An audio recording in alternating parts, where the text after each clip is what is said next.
حضرت ابو طالب علیہ السلام سب سے پہلے نعت گو ہیں۔ ایک شاعر اس وقت تک اپنے آپ کو مکمل شاعر نہیں سمجھتا جب تک کہ وہ پیغمبر اکرم حضرت محمد مصطفیٰ صلی اللہ علیہ وآلہ وسلم کی شان مبارک میں اشعار یعنی نعتیہ اشعار نہ کہے۔ شعر اگر شاعر کہے گا تو اسے معلوم ہونا چاہیے یہ حمدیہ ہے، یہ نعتیہ ہے یا یہ منقبت کا حصہ ہے۔ ہم نے محمد صلی اللہ علیہ وآلہ وسلم کو نبی پایا ہے، اور کیسا نبی؟ خود ساختہ نبی نہیں، بنایا ہوا نبی کا موسیٰ۔ ہر وہ شعر نعت کا ہو، منقبت کا ہو، حمد کا ہو یا کسی اور سے کا ہو، اگر ظہور حضرت حجت کی مدد کر رہا ہے تو وہ مقبول عند اللہ ہے۔ دل روضہ رسول کی جالی پہ رکھ دیا، میں نے یہ پھول نور کی ڈالی پہ رکھ دیا۔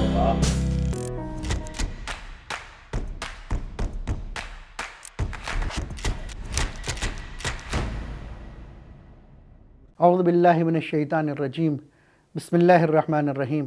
الم تعلم ان وجدنا محمدا نبیا کموسیٰ خطا فی اول الکتب۔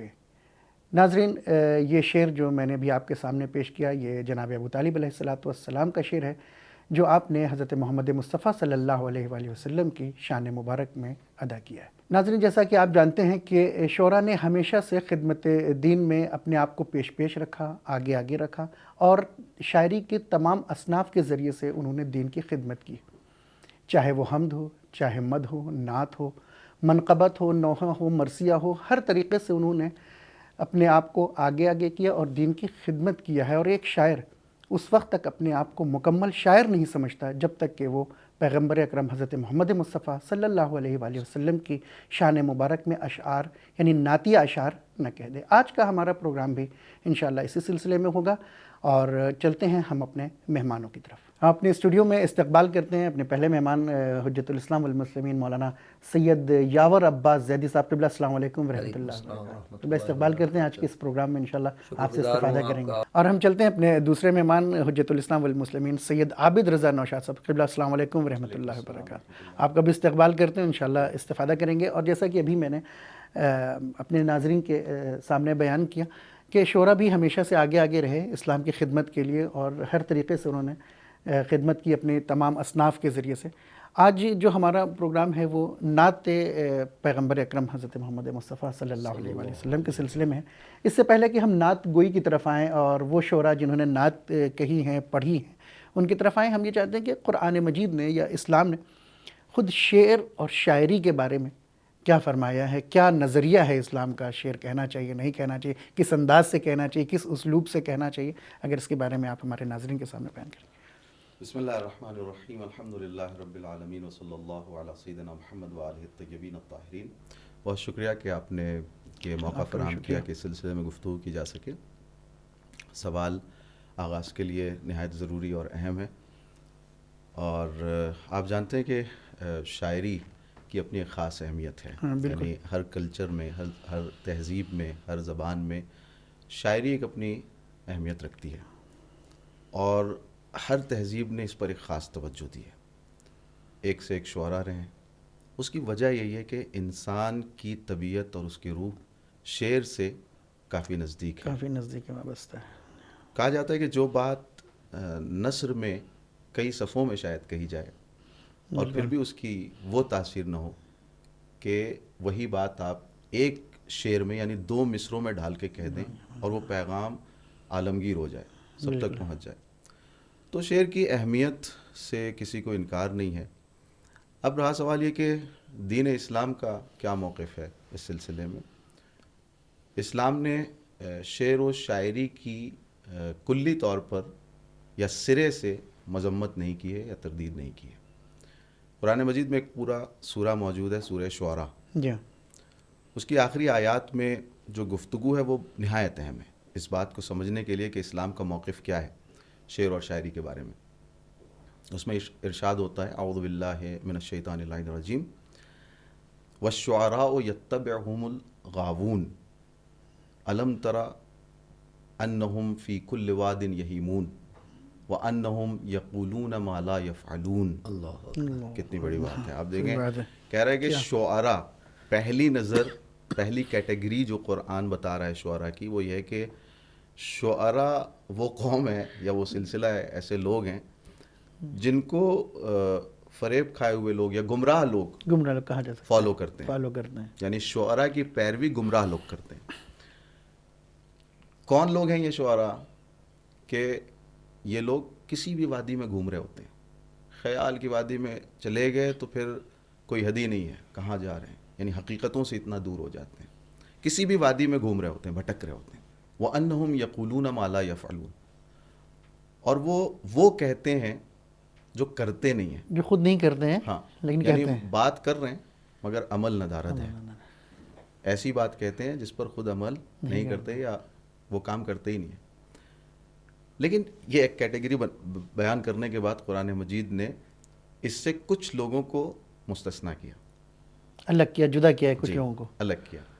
إِلَّا الَّذِينَ آمَنُوا وَعَمِلُوا الصَّالِحَاتِ وَذَكَرُوا اللَّهَ كَثِيرًا اللہ. وَانْتَصَرُوا مِن بَعْدِ مَا ظُلِمُوا. یہ 4 چیزیں، ہاں 4 شرطیں جن کے اندر پائی جاتی ہیں. سوائے ان کے پہلے کیا بیان کیا کہ شعراء ایسے لوگ ہیں جن کی پیروی گمراہ لوگ کرتے ہیں، جو ایسی باتیں کرتے ہیں جو خود جس پر عمل نہیں کرتے. یہ ساری باتیں کرنے کے بعد کہا کہ نہیں، سارے شعراء ایسے نہیں ہوتے.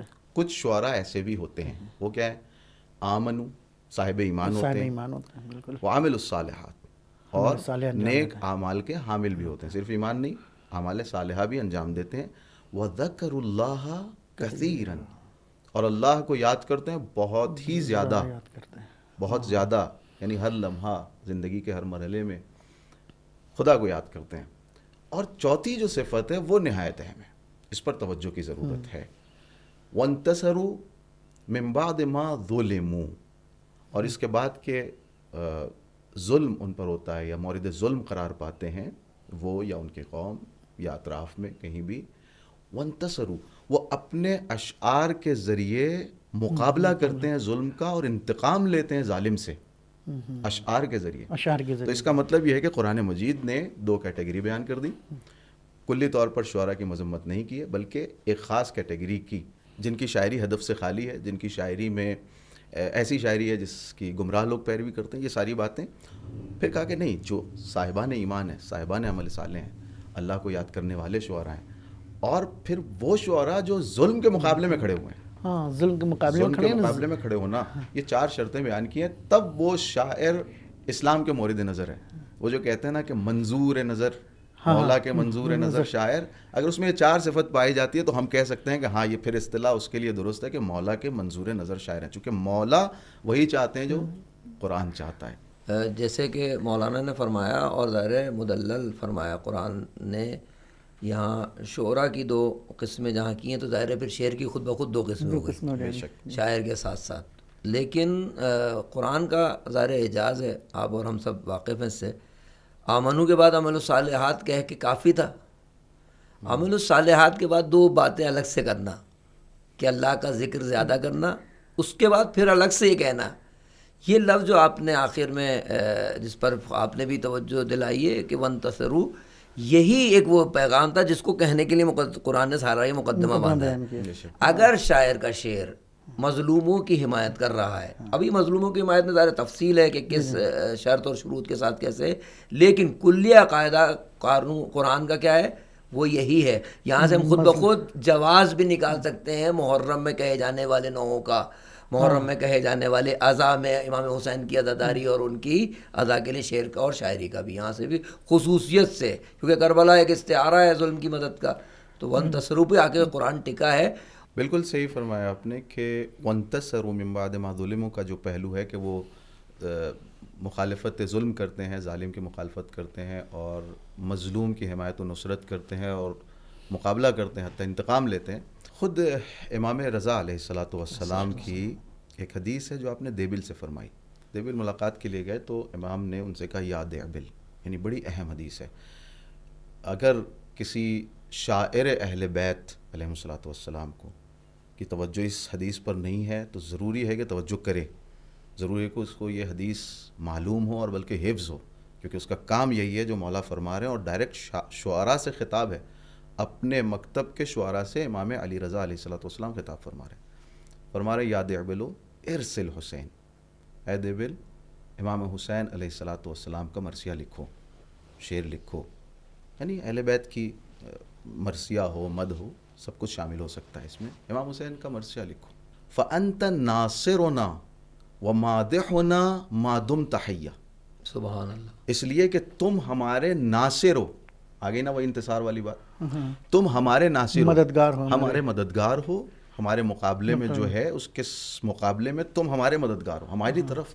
انت ناصرنا و مادحنا، کیوں؟ اس لیے کہ تم ہماری مدد کرتے ہو، اس لیے ہماری نصرت ہے. یعنی ہر شاعر اہل بیت ناصر امام علیہ الصلوۃ والسلام ہے، ناصر اہل بیت اطہار علیہ الصلوۃ والسلام ہے. یہ بات ہر شاعر کے ذہن میں رہنی چاہیے. انت ناصرنا و مادحنا ما دمت حیا، جب تک تم زندہ ہو ہمارے ناصر رہنا، ہماری مدد کرتے رہنا. اور اس کے بعد امام نے فرمایا فلا تقصر عن نصرنا، اللہ لہٰذا ہماری مدد میں ذرہ برابر کوتاہی نہ کرنا. اب آپ یہاں سے عظمت کا اندازہ لگائیں. شاعر اہل بیت یا مذہبی شاعر جس کو ہم کہتے ہیں، مداح اہل بیت، مرثیہ نگار، نوحہ نگار، سلام نگار، نعت نگار، جو کچھ بھی جس صنف سے بھی آپ اہل بیت کے سلسلے میں ان کے فضائل، ان کے اوصاف، ان کے کمالات، ان کی تعلیمات علیہ الصلوۃ والسلام کی آپ نشر کر رہے ہیں، ہر وہ صنف جس کا آپ استعمال کر رہے ہیں وہ نصرت اہل بیت کی طرف ہونی چاہیے. ہاں، یہی شاید تو اس کا مطلب یہ بھی ہے کہ آج بھی جو شعراء ہیں اور وہ اگر کسی بھی طریقے سے اپنے اس اصناف شاعری سے دین کی خدمت کر رہے ہیں، یعنی وہ امام کی خدمت کر رہے ہیں. بالکل ایسا، امام کے ناصر ہیں، امام کے مددگار ہیں.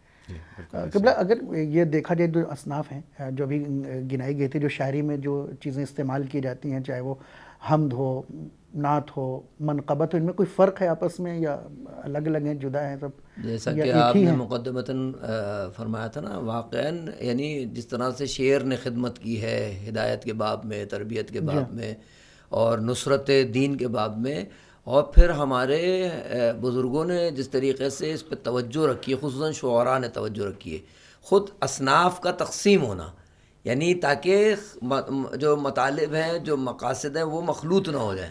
ابھی آپ دیکھیے حمد کا الگ معنی کیا گیا، نعت کا الگ معنی کیا گیا، اور منقبت کا الگ معنی کیا. اس کے بعد جو اعضائیات کے جو تقسیمات ہیں وہ اپنی جگہ. لیکن اگر آپ مدحت کی تقسیم کو دیکھیں کہ حمد ہے، نعت ہے اور منقبت، یہ حزب مراتب ہے. یعنی اتنا لحاظ رکھا ہے بزرگوں نے، ادبا نے، شعراء نے اس میدان کے اندر، کیونکہ یہ وادی تقدس ہے، وادی مقدس ہے. اس میں جتنی جذابیت ہے، جس طریقے سے یہ جذب کرتی ہے، کوئی وادی اس کو جذب نہیں کرتی. اسی لیے میں نوجوانوں کے لیے، ظاہر ہے بزرگ تو سب بہتر جانتے ہیں، آپ بھی جانتے ہیں، حمد اور نعت اور منقبت کا فرق سب کے سامنے پیش کریں تاکہ بات کو آگے بڑھائیں. ہم محض پروردگار کی مدحت کو کہتے ہیں حمد باری تعالی، یعنی حمد مخصوص ہے، لفظ مخصوص ہے پروردگار کی، جو ہے شاعری کے صنف میں جو مدحت پروردگار ہوگی، محض مدحت پروردگار ہوگی، ثناء پروردگار ہوگی. سورہ حمد سے تو نہیں، سورہ حمد سے مثلا آپ نے فرض کریں کہ لفظ لیا ہے بزرگوں نے. اس کے بعد نعت مخصوص ہے مدحت پیغمبر. مدحت کی حمد بھی ایک مدحت کا حصہ ہے، عروج ہے، نعت بھی ایک مدحت کا حصہ ہے، منقبت بھی حصہ ہے. میں جو چیز کو فوکس کرنا چاہ رہا ہوں، منقبت بقیہ تمام معصومین علیہ الصلوۃ والسلام بے تب اور اصل. اس کے بعد منقبت ظاہر پھر جو ہے رسوخ کرتی ہے پھر جو ائمہ سے منسوب جو شخصیات ہیں، جناب عباس علیہ السلام جیسی، جناب زینب سلام اللہ علیہ جیسی، یہ جو شخصیات ہیں سب کے سب منقبت میں داخل ہوتے. کیوں؟ اس لیے کہ حزب مراتب محفوظ رہیں، مطلب مخلوط نہ ہو. ایک شعر اگر شاعر کہے گا تو اسے معلوم ہونا چاہیے یہ حمدیہ ہے، یہ نعتیہ ہے، یا یہ منقبت کا حصہ ہے. یعنی اتنی باریک بینی کیوں ہے؟ اس لیے کہ باب ہدایت ہے، گمراہی ایجاد نہ ہو کہ آپ پروردگار حزب مراتب کو ظاہر جب آپ چھیڑیں گے تو ظاہر پھر بربادی ہوگی. جیسا کہ آپ اکثر بعض مقامات پر آج دیکھ رہے ہیں کہ مطلب جو ہے نا وہ خلط ہو جاتا ہے، مخلوط ہو جاتا ہے. کیوں ہو جاتا ہے؟ وہ اسی توجہات سے ہٹتے ہیں تو پھر نقصان کرتے ہیں. حمد کی جگہ نعت نہیں لے سکتی، نعت کی جگہ منقبت نہیں لے سکتی، منقبت کی جگہ عام جو شاعری کی جاتی ہے، کسی کی جو صنف بیان کی جاتی ہے، وصف کسی کا بیان کیا جاتا ہے، وہ نہیں لے سکتی. کیوں ہے یہ وہ حزب مراتب ہے جس سے ہدایت کا نظام باقی رہے گا، ورنہ آپ بجا کریں گے تو خراب ہو جائے گا. صنف شاعری میں نعت گو شعراء کا کیا مقام ہے، اور خود نعت جو نعت یا کلام کہا جاتا ہے اس کا کیا مقام ہے؟ ظاہر سی بات ہے سب کے لیے بات واضح ہے کہ نعت کا کیا مقام ہے شاعری کے اندر، اور آپ نے جیسا کہ فرمایا تھا مقدمے میں اور تمہیدی گفتگو میں کہ جب تک ایک شاعر، ایک رسول اللہ صلی اللہ علیہ وآلہ وسلم کا چاہنے والا شاعر نعت نہ کہہ لے اسے چین نہیں پڑتا، اور وہ اپنے آپ کو شاید شاعر نہ سمجھے. تو سب اپنا فرض سمجھتے ہیں کہ ہم ایک نہایت تقدس کی نگاہ سے دیکھتے ہیں، اور ناز کرتا ہے ایک شاعر رسول اللہ صلی اللہ علیہ وآلہ وسلم کی مدح میں کچھ لکھ کر، یا ان کے اہل بیت کی مدح میں لکھ کر ناز کرتا، اور کرنا بھی چاہیے کہ یہ بہت بڑا شرف ہے جب اللہ سبحانہ و تعالیٰ نے اس کو ایک ایسی صلاحیت دی ہے جو بہت سے لوگوں کو نہیں دی ہے. تو ظاہر ہے کہ اس صلاحیت کو اگر وہ راہ رسول اللہ صلی اللہ علیہ وآلہ وسلم میں اور راہ محمد و آل محمد علیہ الصلوۃ والسلام میں استعمال کر رہا ہے اور بروکار لا رہا ہے، تو یہ قابل قدر ہے، اور اس کا فرض بھی ہے. جیسا کہ بہت ساری صلاحیتیں انسان کو اللہ نے دے رکھی ہیں، اور ہر انسان چاہتا ہے کہ اپنی صلاحیت، ہر ایک فرض شناس مسلمان چاہتا ہے کہ اپنی اس صلاحیت کو خدمت محمد و آل محمد علیہ الصلوۃ والسلام کا ذریعہ بنائے. تو نعت کا تقدس اپنی جگہ محفوظ ہے، اور یہی وجہ ہے کہ ہم دیکھتے ہیں کہ تاریخ اگر آپ نعت کی دیکھیں تو تقریباً شیعہ سنی تمام مورخین کا اس بات پر اتفاق ہے کہ حضرت ابو طالب علیہ الصلوۃ والسلام سب سے پہلے نعت گو ہیں، جنہوں نے رسول اللہ صلی اللہ علیہ وآلہ وسلم کی شان مبارک میں سب سے پہلے میں نعت ارشاد فرمائی ہے، اور متعدد نعت ہیں حضرت ابو طالب علیہ الصلوۃ والسلام کی. اور اس کے بعد مثلا یہ سلسلہ جاری رہتا ہے. میں عرض کروں گا کچھ اشعار حضرت ابو طالب کے بعد میں. اس کے علاوہ جو ہے اس کے بعد خود پیغمبر اکرم کے زمانے میں بہت سارے صحابہ ایسے تھے جو نعت لکھا کرتے تھے، اور نعت لکھنا ان اصحاب نے اگر سیکھا ہے تو ظاہر ہے کہ ابتدا حضرت ابو طالب علیہ الصلوۃ والسلام سے ہوئی ہے. اور خود قرآن مجید نے اگرچہ وہ نظم نہیں ہے، اگرچہ وہ شاعری نہیں ہے، لیکن آپ قرآن کی آیات پر اگر نظر ڈالیں تو جا بجا پیغمبر کی توصیف، تعریف، مدح نثر کی زبان میں، قرآن کی زبان میں موجود ہے. اور ظاہر ہے کہ نعت کا ایک اہم منبع یہی قرآن مجید ہے، جہاں پر کہیں ارشاد ہوتا ہے کہ انا یا ایھا النبی انا ارسلناک شاہدا و مبشرا و نذیرا وداعیا الی اللہ باذنہ وسراجا منیرا. کہیں ارشاد ہوتا ہے کہ وما ارسلناک الا رحمۃ للعالمین. کہیں ارشاد ہوتا ہے ما کان محمد ابا احد من رجالکم. کہیں ارشاد ہوتا ہے ورفعنا لک ذکرک. کہیں طٰہٰ، کہیں یاسین، کہیں مزمل، کہیں مدثر. تو ان تمام آیات قرآنیہ کی جھلک ان اشعار میں نظر آتی ہے جو نعت کے حوالے سے عربی شعراء نے، فارسی شعراء نے اور اردو شعراء نے رقم کی ہیں اور لکھی ہیں. نئی نسل کے لیے شیعہ عقیدوں کی صحیح تعلیم بہت ضروری ہے، جس کا بہترین راستہ فجر میڈیا ہے. ابھی ہم سے جڑیں. فجر میڈیا، روشنی عقیدے کی. تقدس کی جہاں مولانا نے بات فرمائی کہ خود شاعر کا تقدس بھی اسی نعت کے ذکر سے. پوری تاریخ شاعری میں اگر ہم چلیں کہ وہ مقدس شعراء جن کو مقدس مانا جانا جاتا ہے، ان کا اس تقدس کا جو سورس ہے جہاں سے انہیں حاصل ہوتا ہے وہ صرف یہی ہے کہ یا وہ حمد کہیں، یا وہ نعت کہیں، یا ذکر محمد و آل محمد علیہ الصلوۃ والسلام کریں. خود معاشرے کے اندر ان کا ایک تقدس ایجاد ہو جاتا ہے. یعنی دو طرفہ شاعر کے لیے، ایک اس کا اپنا پاکیزہ تقدس کا اظہار، یعنی جو رابطہ اور رشتہ ہے اس کا خدا سے، رسول اللہ سے، آل محمد علیہ السلام سے، اس کا ایک تو فریضہ ہے جیسے آپ نے ارشاد فرمایا کہ اس کا فریضہ ہے. بعنوان مسلمان، بعنوان انسان، خود فطرت ہی اس بات کو جو ہے نا تقاضا کرتی ہے کہ مقدس ہستیوں کی خدمت کی جائے، مقدس ہستیوں کی خدمت کی جائے. اور یہ ظاہر حضرت آدم علیہ الصلوۃ والسلام سے خصوصاً ادب کی دنیا میں، ادب کی دنیا میں آپ جاتے ہیں جہاں آپ اپنے عشق اور معشوق اور عاشقی کا جب مسئلہ آتا ہے تو جہاں جو جتنا برجستہ معشوق ہوگا، جتنا برجستہ معشوق ہوگا، خود بخود برجستہ عاشق سامنے آ جائے گا. تو شاعری نے خود نہ اپنی تقدس، خود شاعری کا تقدس حضرت ختمی مرتبت کا ذکر، خود ہی شاعر کا تقدس حضرت ختمی مرتبت کا ذکر، اس کے بغیر ممکن نہیں کہ تقدس حاصل ہو جائے. کیونکہ اب ہم اس کا ذکر کر رہے ہیں جس کا خدا قرآن میں ذکر کر رہا ہے. جی، خدا کا ذکر کرنا ہمیں خود اس بات کا ظاہر مقام و مجال دے رہا ہے کہ ہم اس پاک ہستی خدا جس کا مداح ہے، اس کا اگر ایک انسان، عام انسان یعنی مداح ہو جائے تو بہرحال یہ اس کے لیے ایک بہت شرف کی بات ہے. تو اس کا مطلب یہ کہ جناب ابو طالب کو اگر تاج الشعراء کہا جائے جی نعتیہ سلسلے میں، نعتیہ کلام کے سلسلے میں جناب ابو طالب کو تاج الشعراء کہا جائے تو اس کو مطلب کوئی قباحت نہیں ہونی چاہیے؟ میں تبرکن کچھ اشعار پڑھتا ہوں عنایت جناب ابو طالب حضرت ابو طالب علیہ الصلوۃ والسلام کی نعت سے. بسم اللہ. اور اس سے ان اشعار کو پڑھ کر میں کچھ جہاں جہاں ضروری ہوگا بلکہ ترجمہ کرنا ہی پڑے گا، میں کر دوں گا ترجمہ.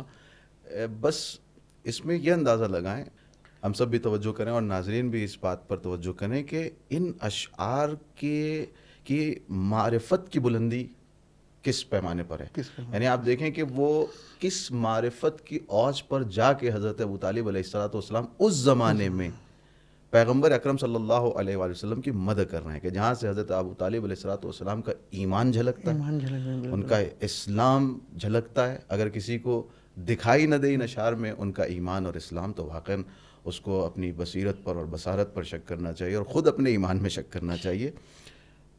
فرماتے ہیں الم تعلموا، اب آغاز دیکھیں. جی ہاں. الم تعلموا انا وجدنا محمدا صلی اللہ علیہ نبیا کموسیٰ خط فی اول الکتب. یہی ایک شعر کافی ہے. سبحان اللہ. کیا بات یہی ایک شعر، ما سبق ما بعد سب کچھ سارا ایمان ان دو مصروں میں سمیٹ کے رکھ دیا ابو طالب علیہ الصلوۃ والسلام نے اور اپنا بالکل ظاہر کر دیا. فرماتے ہیں کہ کیا تم نہیں جانتے؟ لوگ حضرت ابو طالب پر اعتراض کرتے ہیں. حضرت ابو طالب سوال کر رہے ہیں کہ الم تعلموا، کیا تم نہیں جانتے کہ ہم نے محمد صلی اللہ علیہ وآلہ وسلم کو نبی پایا ہے. اور کیسا نبی؟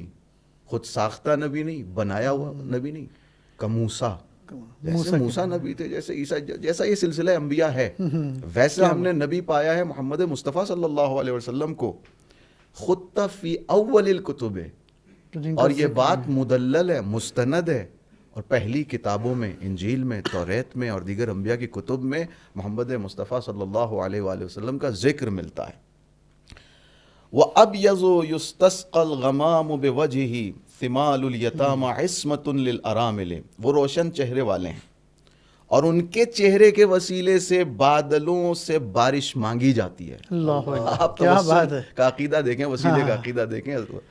ان کے چہرے کی روشنی کی وجہ سے اس کا واسطہ دے کے بادلوں سے بارش مانگی جاتی ہے، اور وہ یتیموں کا سہارا ہیں اور بیواؤں کے محافظ ہیں. یلوذ بہ الحلاق من آل ہاشم فہم عندہ فی نعمت و فواضل. ہاشمی خاندان کے ناتما اور پریشان حال افراد ان کی پناہ لیتے ہیں اور وہ سب ان کے پاس نعمتوں اور عطاؤں میں ڈوبے رہتے ہیں. وَيُطْعِمُهُمْ فِي الْأَزْمَاتِ طَعَامَهُ وَيَمْشِي إِلَيْهِمْ بِالْبَشَاشَةِ وَالطِّيبِ.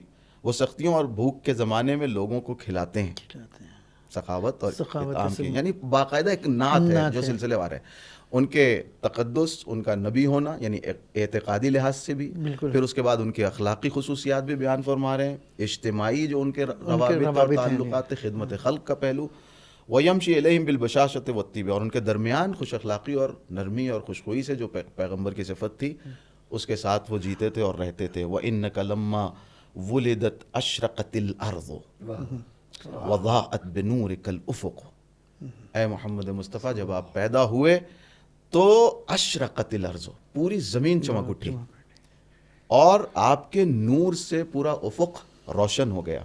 فنحن فی ذلک الضیاء وفی النور وسبل الرشد نخترق. تو ہم اسی نور اور روشنی میں زندگی بسر کرتے ہیں اور ہدایت کے راستوں پر آگے بڑھتے ہیں.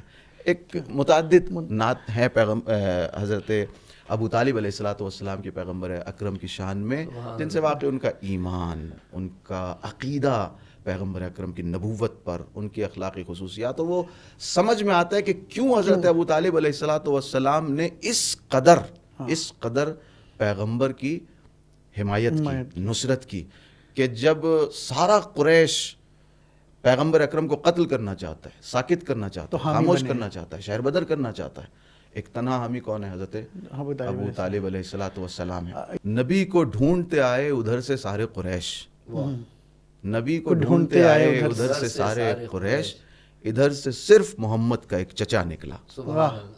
یہ دفاع، یعنی یہ نصرت ان اشعار سے اور تاریخی شواہد سے معلوم ہوتا ہے کہ حضرت ابو طالب کی یہ نصرت پیغمبر کے حق میں یہ صرف اس لیے نہیں تھی کہ بھتیجے تھے. اگر یہ بھتیجے تھے تو وہ جو ان کے مقابلے میں تھے وہ بھی تو بھائی تھے، وہ بھی تو بھائی بھتیجے ہی تھے. ہاں، وہ خاندان کے لوگ، خاندان کے لوگ تھے.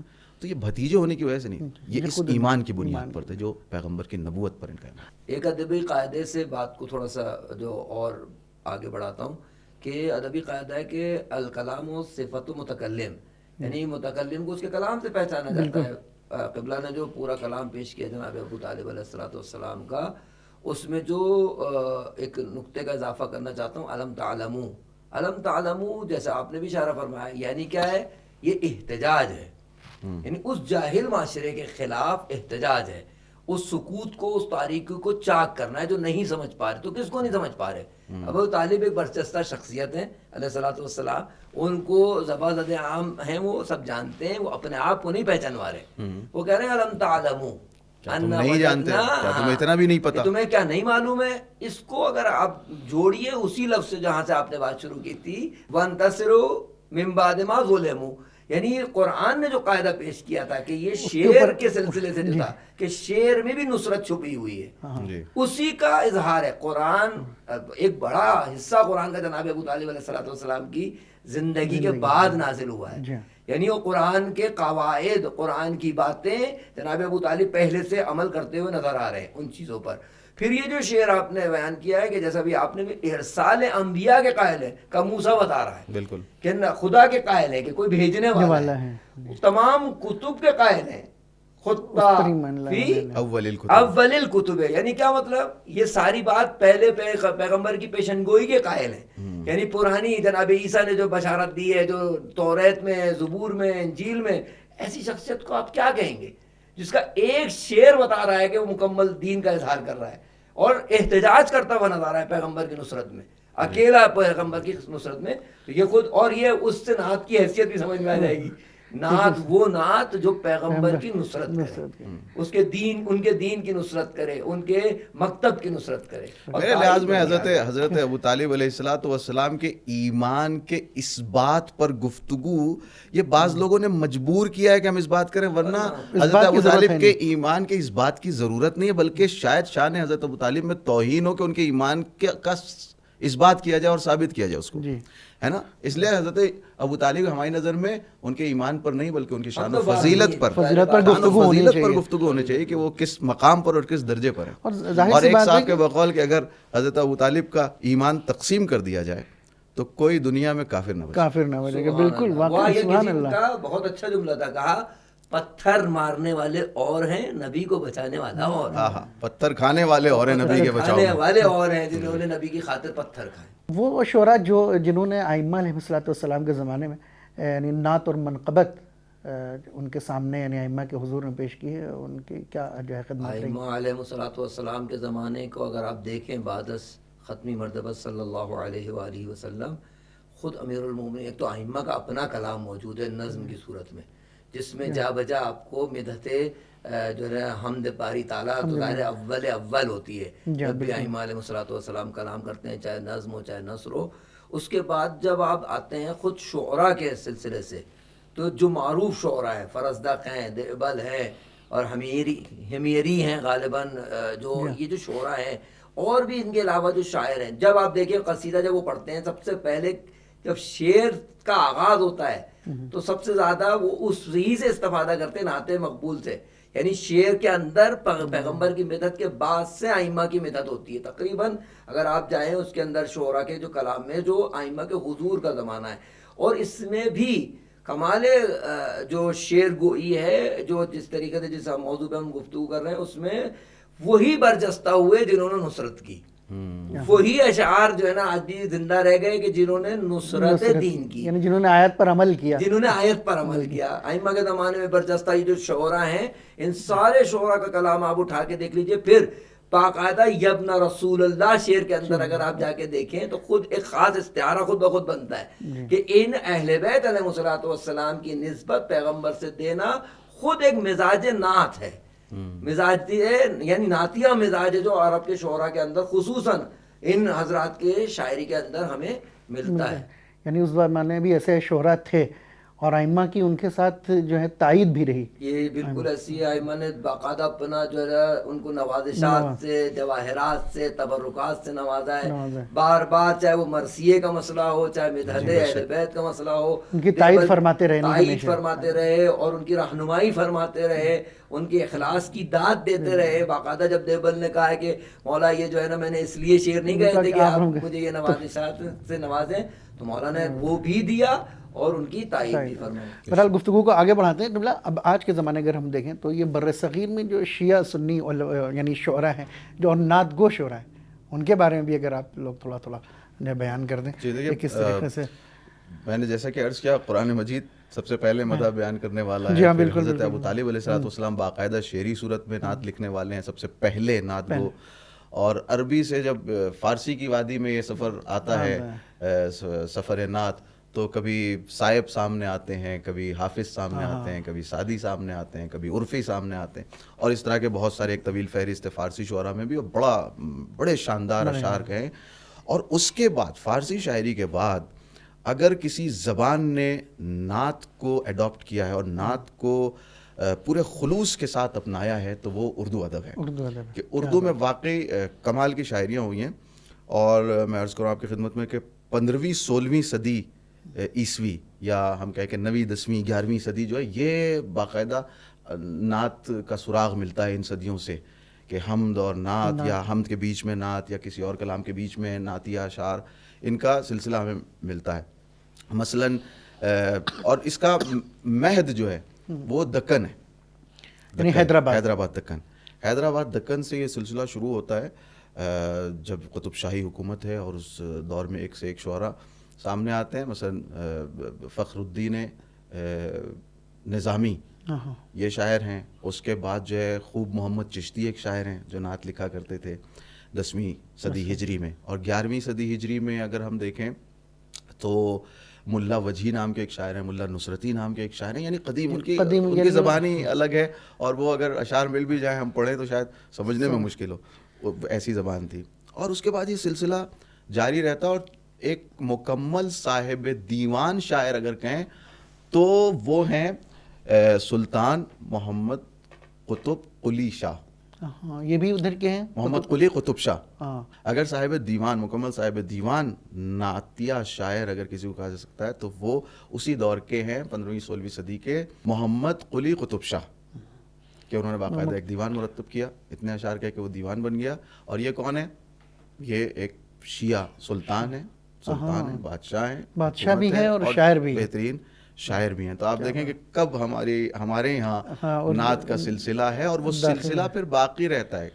اور عالم اسلام میں، اردو ادب میں، اردو کی دنیا میں بہت سارے شعراء رہے، ایک سے ایک شعراء رہے ابتدا سے آخر تک. مثال کے طور پر کاکوروی صاحب ہیں، اور ان سے پہلے بھی بہت سارے شعراء. اور ادھر کے معاصرین میں سے ایک سے ایک شعراء کا نام لیا جا سکتا ہے. حافظ جالندری ہیں، اور علامہ اقبال ہیں.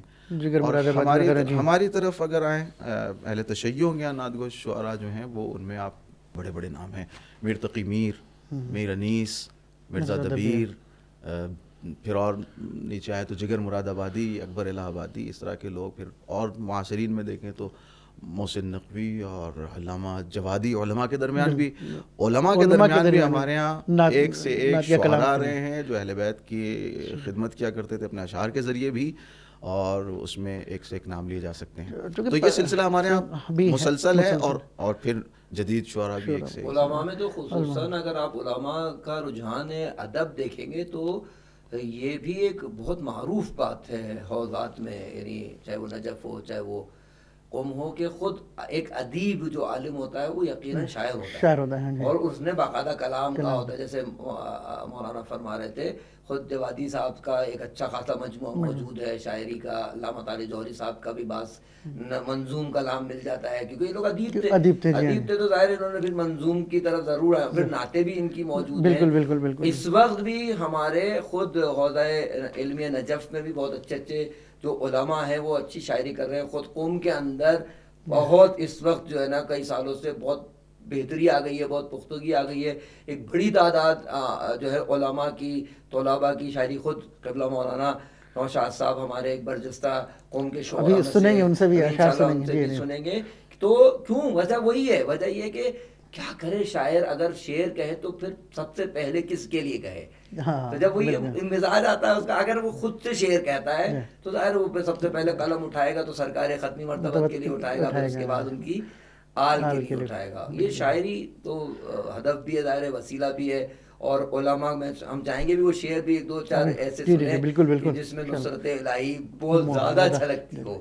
اور خود پیغمبر اکرم صلی اللہ علیہ وآلہ وسلم کی شخصیت بھی آفاقی شخصیت ہے، کوئی ایسا نہیں ہے کہ ایک دین کے لیے، دین اسلام کے لیے.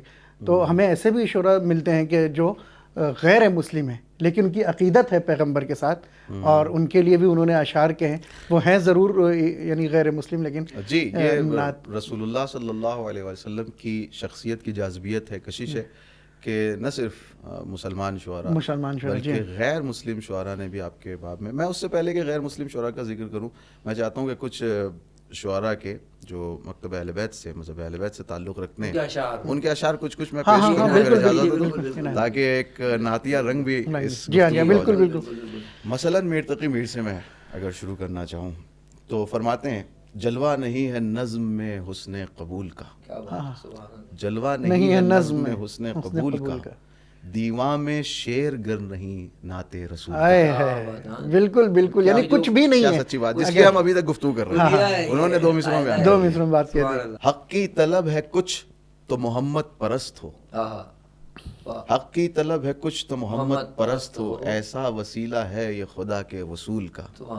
مطلوب ہے زمان و مکان و جہان سے، محبوب ہے خدا کا فلک کا عقول کا.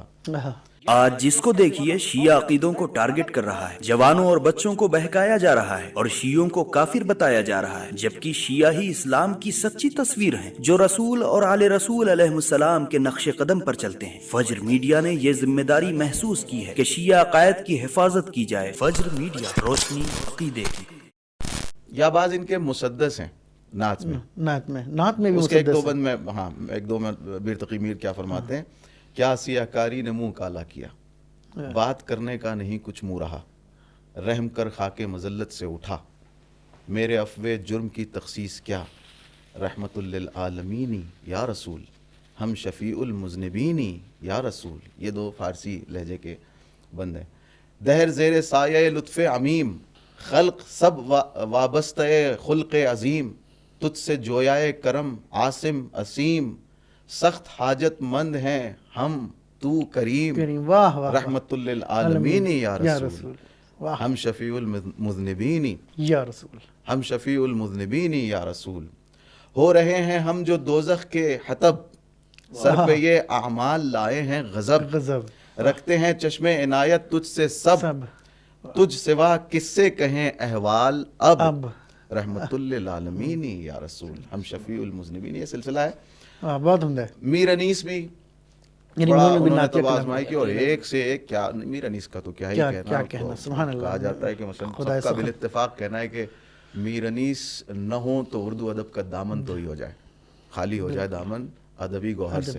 فخر ملک و اشرف آدم ہے محمد، اکلیل سر عرش معظم ہے محمد، حقا کہ خداوند دو عالم ہے محمد، آخر ہے مگر سب سے مقدم ہے محمد.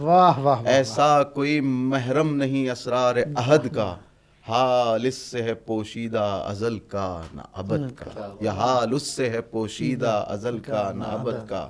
مختار زمیں باعث افلاک نبی ہے، والا گوہر و قلزم لولاک نبی ہے، مصباح حریم حرم پاک نبی ہے، شیراز مجموع ادراک نبی ہے، عالم میں وہ آیا تھا و دل سوء خدا تھا، حق اس کا رضا جو وہ رضا جو خدا تھا. کیا بات ہے، واہ واہ واہ، کیا بات ہے. بہت عمدہ. آدم ہے وجود شہ لولاک سے آدم، عالم سب اسی شاہ کی ہستی سے ہے عالم، سر رشتہ مہر اس کا اگر ہوتا نہ محکم، تو ہوتے نہ ازداد عناصر کبھی باہم. کیا کیا کہوں کیا کیا ہے عنایات محمد، ہے باعث ایجاد جہاں ذات محمد. بالکل پیغمبر کی ذات سے. اس کے آخر میں آپ دیکھیں کہ مذہب اہل بیت سے تعلق رکھنے والے شعراء کے ہاں آپ ان کی ایک خصوصیت یہ ہے کہ محمد مصطفیٰ صلی اللہ علیہ وآلہ وسلم کا ذکر جہاں آتا ہے وہاں آل محمد کو جدا نہیں سمجھتے، نہ اپنے عقائد میں نہ نعت میں، تو نعت میں بھی اپنے عقائد کی تجلی بکھیرتے ہیں. تو لہٰذا وہ کہتے ہیں کہ جو تیرا محب ہے ہمیں اس سے ہے محبت، جو تیرا عدو ہے ہمیں اس سے ہے عداوت، دی ہم نے تجھے سارے رسولوں سے فضیلت، ہر ایک کی امت سے ہے بہتر تیری امت، نائب کسی مرسل کا نہیں تیرے وسیع سا، بیٹی تجھے دی فاطمہ سی خیش علی سا. اشارہ پھر سبتین وہ بخشے تجھے جو ہم کو ہیں پیارے، ہم ان کے رضا جو وہ رضا جو ہیں ہمارے، ہیں عرش معلیٰ کے وہ تابندہ ستارے، بخشائیں گے امت کے تیری جرم یہ سارے، جو مرتبے تیرے ہیں وہ اوروں کے کہاں ہیں، جو ختم رسول ہے وہ شفیع دو جہاں ہے. اس طرح یہ سلسلہ ہے شاعری کا، میر انیس کا، مرزا دبیر کا. شاید وقت نہیں ورنہ میں سب کے کلام سے کچھ نہ کچھ پڑھتا. اچھا مرزا دبیر کی ایک ربائی پڑھ دیتا ہوں. کیا روح پیمبر نے ضیا پائی ہے، فرقاں کی بلا فرق یہ زیبائی ہے، ہر شے سے مقدم ہے ہمیں اس کا ادب، قرآن سے پہلے یہ کتاب آئی ہے، پیغمبر اکرم صلی اللہ علیہ وسلم کی صورت میں. اور اس طرح کے بہت ساری ربائیاں یہاں پہ میں نے نوٹ کی ہیں لیکن وقت میں گنجائش نہیں. تو یہ سلسلہ ہے کہ ہمارے ہاں نعت اور نعت کا سلسلہ بہت قدیمی ہے اور الحمدللہ آج تک جاری و ساری اور جاری رہے گا. یعنی علامہ اقبال کا معروف شعر سب کے جو زبردست عام ہے، خوب وہ بھی ایک ظاہر نعتیہ شعر ہے نا کہ کی محمد سے وفا تو نے تو ہم تیرے یہ جہاں چیز ہے کیا لوح و قلم تیرے. یا ایک فارسی ربائی ہے ذہن میں میرے آ رہی ہے اگر میں پڑھ پاؤں کہ علامہ اقبال نے فرمایا تو غنی از ہر دو عالم من فقیر، روز محشر عذر ہائے من پذیر، گر تمی بینی حسابم ناگزیر، از نگاہ مصطفیٰ پنہاں بگیر. یہ علامہ اقبال کا بھی ایک بڑا حصہ ہے. پھر ہمارے ہاں پاکستان میں امید فاضلی صاحب ہیں، کیا بات ہے، گزر چکے ہیں، اساتذہ میں سے تھے شعراء کے. ریحان اعظمی انہی کے جو ہیں وہ پروردہ ہیں.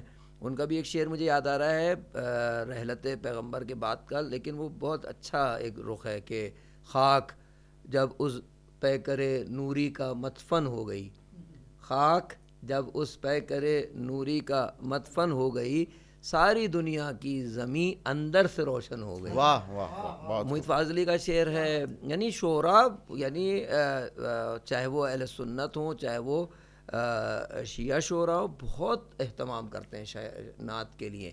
نعت میں جتنا اہتمام شیعہ اور اہل سنت علماء نے کیا ہے ظاہر کرنا بھی چاہیے، حق ہے کہ پیغمبر کا جو گردن پہ شاعر کی.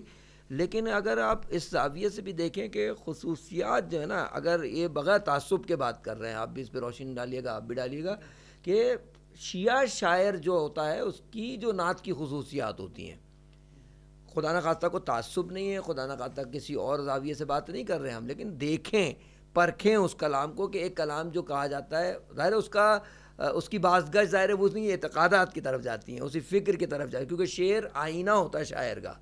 یعنی اسی میں آپ شعر میں شاعر کو پرکھتے ہیں نا شعر کو. تو اگر شیعہ شاعری کو خصوصاً نعتیہ شاعری کو دیکھیں تو اس میں تمام ان چیزوں کا خیال رکھا جاتا ہے، یعنی خصوصاً اعتقادات کا. جیسے ہم پہلے بات کر رہے تھے حزب مراتب کا، ایسے ہی جیسے ابھی آپ نے بھی اشعار بیان فرمائے کہ جہاں ذات پیغمبر پر لا کے میر انیس نے بات ختم کی، وہاں فوراً اس کے ساتھ جو ہے نا اس ذات کی تفصیل کے لیے، نہ کہ الگ سے کوئی بات ہے، اسی ذات کی تفصیل ہے نا حضرات محمد و آل محمد کے ساتھ جو آپ لگاتے ہیں ان کے مدحت کو اور فضیلت کو. تو یہ خصوصیات ہیں. خصوصاً ایک حصہ ہوتا ہے فضائل کا. شیعہ شاعری نعت میں اگر آپ خصوصیت دیکھیں تو اس کے اندر ایک خاص فضائل کا ہوتا ہے. سراپا پیغمبر کے ہم منکر نہیں ہیں، شعر کے اندر سراپا پیغمبر کو یقیناً بیان ہونا چاہیے اور ہوا ہے باقاعدہ. ہمارے جو شیعہ علماء اور اساتذہ شعراء نے جو بیان کیا اس کے ساتھ، لیکن شمائل النبی، لیکن صفات پیغمبر ایک، دوسرے اہداف پیغمبر، یعنی ان کے مکتب کے تعلیمات پیغمبر، ان کے اہداف وہ خصوصیت سے الگ سے نظر آتے ہیں ہمارے شیعہ حضرات کی، خصوصاً شعراء کے حضرات کی جو ہے نا اس میں کلام کے اندر نعت میں بالخصوص. غیر مسلم شعراء نے جو اشعار کہے ہیں ان کی چند اگر مثالیں آپ پیش کر دیں تو. جی غیر مسلم شعراء نے بھی بہت سارے ایسے شعراء ہیں جنہیں رسول اکرم صلی اللہ علیہ وآلہ وسلم کی جاذبیت نے اپنی طرف کھینچا ہے اور انہوں نے شعر کہا. ہم یہ نہیں کہہ سکتے کہ انہوں نے کسی اور غرض سے کہا ہے, نیتوں سے ان تو کی اللہ عقیدت ہے واقف ان کی. لیکن واقعی ہم یہ سمجھتے ہیں کہ ان کی عقیدت ہے, اور پیغمبر کی ذات ایسی ہے بالکل کہ ان سے اس طرح کی عقیدت حتیٰ غیر مسلمین رکھیں, کیونکہ ان کے صفات, ان کی آئینہ جیسی سیرت وہ جب سامنے آتی ہے تو ہر شخص گرویدہ ہو جاتا ہے. رسول کے زمانے میں لوگ گرویدہ ہو گئے جو رسول پر ایمان نہیں رکھتے تھے, اور آج بھی گرویدہ ہو رہے ہیں. میں مختصر میں بس چونکہ وقت بھی نہیں ہے تو میں, مشہور ہے اور تقریباً سب نے سن رکھا ہے, کنور مہندر سنگھ بیدی کا ایک کلام ہے, اس کا ایک بند میں پڑھتا ہوں. ہم کسی دین سے ہوں صاحب کردار تو ہیں, ہم کسی دین سے ہوں ہم ثنا خان شہ حیدر کرار تو ہیں, نام لیوا ہیں محمد کے پرستار تو ہیں, یعنی مجبور پے احمد مختار تو ہیں, عشق ہو جائے کسی سے کوئی چارہ تو نہیں, صرف مسلم کا محمد پہ اجارہ تو نہیں. واہ واہ واہ, بہت عمدہ. کیا کلام, کیا اشعار, اور کیا ان کی عقیدت ہے پیغمبر اکرم سے. اسی طرح ایک پاکستان کے مشہور شاعر جسٹس رانا بھگوان داس نام جو میں نے دیکھا وہ یہ تھا, انہوں نے فرمایا کہ نبی مکرم شہنشاہ علی, نبی مکرم شہنشاہ علی, اوصاف ذاتی و شان کمالی, جمال دو عالم تیری ذات عالی, کیا بات, دو عالم کی رونق تیری خوش جمالی, خدا کا جو نائب ہوا ہے یہ انسان, یہ سب کچھ ہے تیری ستودہ خصالی. اس طرح کے اشعار بہت سارے, ایک لمبی فہرست, ایک طویل فہرست, کہ صرف اگر ہندو نعت گو شعراء یا اہل بیت کی مدح کرنے والے شعراء کا تذکرہ کیا جائے تو ایک الگ سے فہرست ہے. اور اسی طرح ہمارے جو قدیم و جدید شعراء ہیں یا معاصر ہی شعراء, ان کا اگر صرف نام لیا جائے تو ایک طویل فہرست اور ایک پوڈ کاسٹ کی ضرورت ہے. لہٰذا معذرت خواہ ہیں ان شعراء سے جن کا ذکر نہیں آ سکا, جن کا نام ہم نہیں لے سکے. یقیناً ہمارے ذکر کرنے نہ کرنے سے کیا ہوتا ہے کہ ان کا پیغمبر اکرم صلی اللہ علیہ وآلہ وسلم کے مداحوں میں, اہل بیت کے مداحوں میں ان کا نام پہلے سے اللہ کے نزدیک محفوظ ہے. ایسے بہت سارے شعراء ہیں, اور خود وہ ایک پوڈ کاسٹ چاہتا ہے. بالکل, سبحان اللہ. اور ہمارا یہ پروگرام بھی الحمدللہ بہت خوش اسلوبی سے آگے بڑھا, اور تمامی جوانب پر اس کی نظر رکھے گی. آخری میں بس ایک رخصت ہونے سے پہلے ایک سوال اور رہ گیا ہے, چاہتے ہیں کہ وہ بھی بیان ہو جائے کہ یہ خود نعت گوئی جو ہے اس کا کوئی ہدف بھی ہونا چاہیے, اور ہدف کتنا مقدس ہے, پاکیزہ ہے, اس کے بارے میں. آپ کا سوال ظاہر ہے آپ کے مقدمے سے مربوط ہے, اور قرآن نے واضح کر دیا ہے کہ شاعری وہی قرآن کے نزدیک مقبول ہے جو قرآن کے قوانین کے مطابق ہو. اس میں ایمان ہے, عمل صالح ہے, اللہ کا کثرت سے ذکر ہے, اور مظلوم کی مدد ہے, اور اس کی نصرت ہے. اور اس زمانے میں بالخصوص جو جدید شعراء کرام ہیں, جہاں ان کو اپنے ادبی اعتبار سے اصلاح کی ضرورت ہے, اور جا کے وہ اپنے اساتذہ سے اپنے ادبی جو رموز ہیں اور جو اس کے قواعد ہیں اس کو سیکھتے ہیں, وہاں اس پر توجہ رکھیں کہ اپنے اساتذہ سے, خصوصاً جو بزرگ اساتذہ جو گزر چکے ہیں یا جو ابھی بھی موجود ہیں, ان سے خود جو متن نعت ہے اس پر باقاعدہ تلمس کریں, اور جا کے باقاعدہ ان سے سیکھیں. ہر شعر نعت کا نہیں ہے, اور اگر ادبی اعتبار سے بھی نعت کا ہو جائے تو ضرورت یہ ہے کہ اللہ اور رسول اللہ کی بارگاہ میں مقبول ہو جائے. اور آخری بات کہوں گا کہ ہر وہ شعر نعت کا ہو, منقبت کا ہو, حمد کا ہو, یا کسی اور صنف کا ہو, اگر ظہور حضرت حجت کی مدد کر رہا ہے تو وہ مقبول عند اللہ ہے, عند رسول ہے, عند اہل البیت ہے علیہ الصلوۃ والسلام. سبحان اللہ. یاور صاحب قبلہ نے بجا فرمایا کہ قرآن مجید نے صاف صاف بتا دیا ہے کہ شعر و شاعری کا ہدف اور مقصد کیا ہونا چاہیے, چاہے وہ نعت ہو, چاہے وہ غزل ہو, چاہے وہ منقبت ہو, چاہے وہ نوحہ ہو, سلام ہو, یا کسی اور صنف میں بھی آپ شاعری کر رہے ہیں, اگر سماجیات پر بھی بول رہے ہیں, تو اس میں مقصد یہی ہے کہ آپ انتصار مظلوم, یعنی مظلوم کی حمایت, انتقام کی بات کریں, مظلوم کا انتقام لے باقاعدہ اپنی زبان کی تلوار سے, کیا بات, اور ان کی حمایت کریں, ظالم کی مخالفت کریں.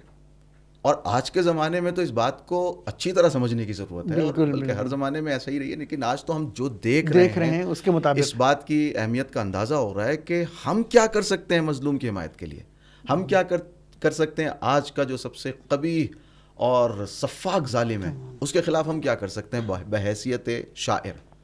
تو ظاہر ہے قرآن نے بتا دیا آپ کی ڈیوٹی ہے کہ آپ جو ہے انتصار مظلوم کریں، کریں، ایمان رکھیں، عمل صالح رکھیں، ذکر خدا، اللہ کو کبھی نہ بھولیں. یعنی اللہ کو کبھی نہ بھولنے سے مراد ہے آپ کے ہر مصرے میں، ہر لفظ میں، ہر مضمون میں خدا کی رضا شامل ہونی چاہیے. خدا کی رضا شامل اور ہونی پھر چاہیے. انتصار مظلوم، یہ تو بات اپنی جگہ ہے.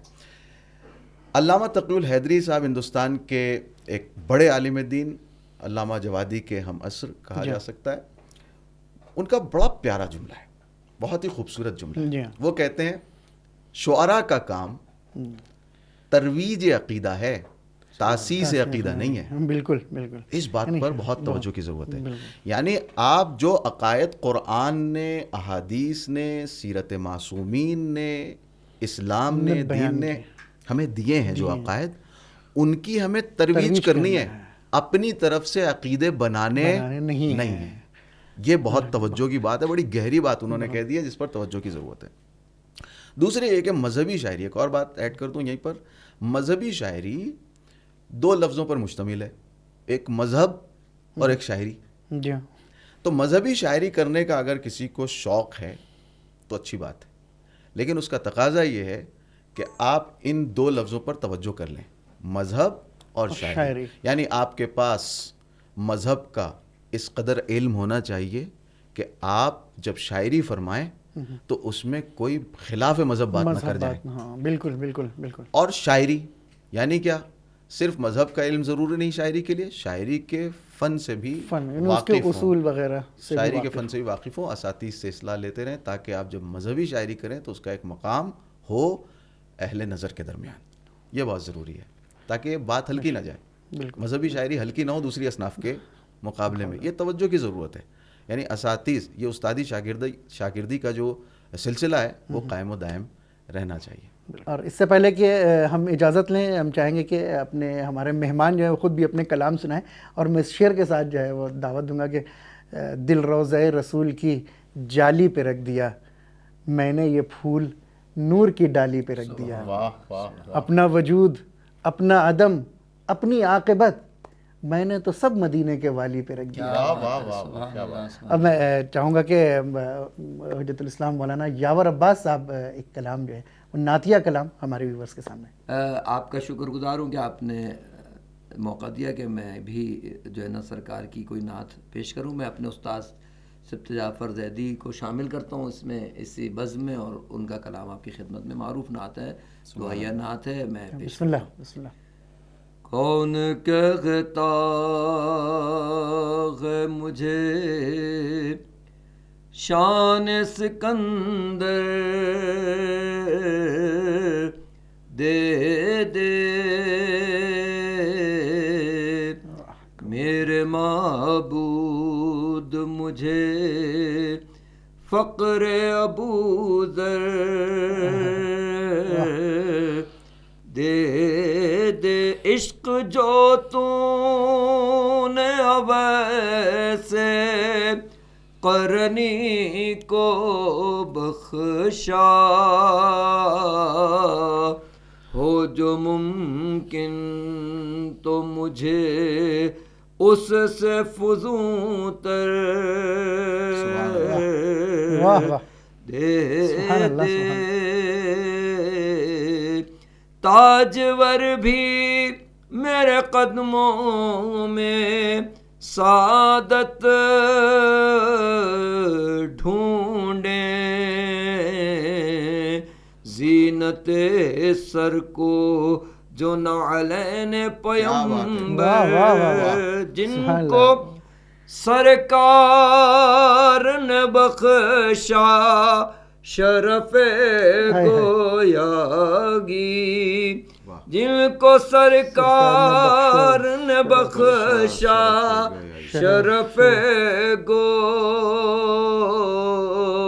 گویاگی، لالو یاقوت نہ دے مجھ کو وہ کنکر دے دے. صاحب یہ دیکھیے گا، تیرے محبوب نے جو پیٹ پا باندھا اکثر، تیرے محبوب نے جو پیٹ پا باندھا اکثر وسعت رزق نہ دے مجھ کو وہ پتھر دے دے ظاہری تن کے لیے اور نام کفن کو کپڑا ظاہری تن کے لیے اور نام کفن کو کپڑا جو میرے عیب چھپائے وہی چادر دے دے صاحب مختہ پیش خدمت دے دے سبت جعفر کی تو بخشش کو یہی کافی ہے کہ غلامی در آل پیمبر دے دے دے دے سبحان اللہ سبحان اللہ، بہت عمدہ بہت عمدہ. اللہ سے گزارش ہے کہ آپ بھی اگر کچھ تبرکن کلام اگر پیش کریں. واقعی آپ کی آواز اور شہید سبت جعفر کا ایک کلام ہمارے اس نشست کا ایک حاصل تھا، اور واقعی بزم نورانی ہوئی. اللہ ان کے درجات بلند کرے اور تمام شعراء اہل بیت جو اس دنیا سے گزر گئے ہیں سب کے درجات بلند کرے. ان کی روح کی خوشنودی کے لیے ایک صلوات پڑھیں، اللہم صلی علی محمد و آل محمد. اور جو شعراء حیات ہیں ان کو طول عمر عنایت فرمائے اور توفیقات میں اضافہ فرمائے. میں اپنی ایک نعت کے چند اشعار منتخب آپ کے سامنے پیش کرنے کی سعادت حاصل کر رہا ہوں. ملاحظہ فرمائیں. ہر ایک حرف ادب رشک نگاہ حور ہو جائے، ہر ایک حرف ادب رشک نگاہ حور ہو جائے، سیاہی خام مداح کی ذوالنور ہو جائے. واہ واہ. تجلی نعت احمد کی بکھیروں گر زمانے میں، تجلی نعت احمد کی بکھیروں گر زمانے میں، کلیم اللہ پھر محو جمال طور ہو جائے، کلیم اللہ پھر محو جمال طور ہو جائے، مہو خورشید کی تابانیاں بن جائیں افسانہ، مہو خورشید کی تابانیاں بن جائیں افسانہ، مدینہ گر نگاہ آسماں سے دور ہو جائے، مدینہ گر نگاہ آسماں سے دور ہو جائے، جو نالین محمد آسماں کے دوش پر رکھ دوں. ملاحظہ کیجیے گا صلی اللہ علیہ وسلم، جو نالین محمد آسماں کے دوش پر رکھ دوں، ستاروں کا قبیلہ عرش پر مغرور ہو جائے. کیا بات ہے، واہ واہ واہ. جو نالین محمد آسماں کے دوش پر رکھ دوں، ستاروں کا قبیلہ عرش پر مغرور ہو جائے، بہم اسمائے خمسہ دیکھ کر آدم ہوئے گویا، بہم اسمائے خمسہ دیکھ کر آدم ہوئے گویا، تمنا خاک کی ہے اتصال نور ہو جائے، تمنا خاک کی ہے اتصال نور ہو جائے، ملائک دست بستہ صف بصف از عمق دل کوشاں، ملائک دست بستہ صف بصف از عمق دل کوشاں، کسی صورت سلام معرفت منظور ہو جائے، کسی صورت سلام معرفت منظور ہو جائے. اور محمد صلی اللہ علیہ وآلہ وسلم کے ساتھ آل محمد کا ذکر یوں کیا کہ وفاداری میں اصحاب پیمبر پیچھے رہ جائیں، وفاداری میں اصحاب پیمبر پیچھے رہ جائیں، محبت آزمائی گر شب عاشور ہو جائے، محبت آزمائی گر شب عاشور ہو جائے، اگر تم بھی محمد کو علی کے راستے جانو، کیا بات ہے، اگر تم بھی محمد کو علی کے راستے جانو، جو ہم میں تم میں دوری ہے وہ بالکل دور ہو جائے، جو ہم میں تم میں دوری ہے وہ بالکل دور ہو جائے، رہے گا ایک محمد ہر زمانے میں بحکم رب، رہے رہے گا ایک محمد ہر زمانے میں بحکم رب، وہ چاہے بربنائے مصلحت مستور ہو جائے، وہ چاہے بربنائے مصلحت مستور ہو جائے، مستور ہو جائے، حروف ریختہ مقبول سرکار مدینہ ہوں، یہ نوشاد سرائے گمشدہ معجور ہو جائے۔ کیا بات ہے، واہ، ایک درود پڑھیں محمد و آل اللہم محمد صلی علی محمد و آل محمد۔ سبحان اللہ، بہت عمدہ۔ آپ دونوں مہمانوں کا بہت شکریہ ادا کرتے ہیں اپنی ٹیم کی جانب سے۔ خدا آپ لوگوں کو بھی جزائے خیر دے، بہترین نعت آپ لوگ نے سنائی، اور نعت کے سلسلے میں، شاعری کے سلسلے میں جو قرآن مجید نے باتیں بیان کی، اس سلسلے میں آپ لوگوں نے بہت ہی عمدہ باتیں پیش کی، اور ہم اپنے ناظرین سے اب اجازت چاہیں گے۔ انشاءاللہ پھر ملاقات ہوگی اگلے پوڈ کاسٹ میں، تب تک کے لیے خدا حافظ، فی امان اللہ۔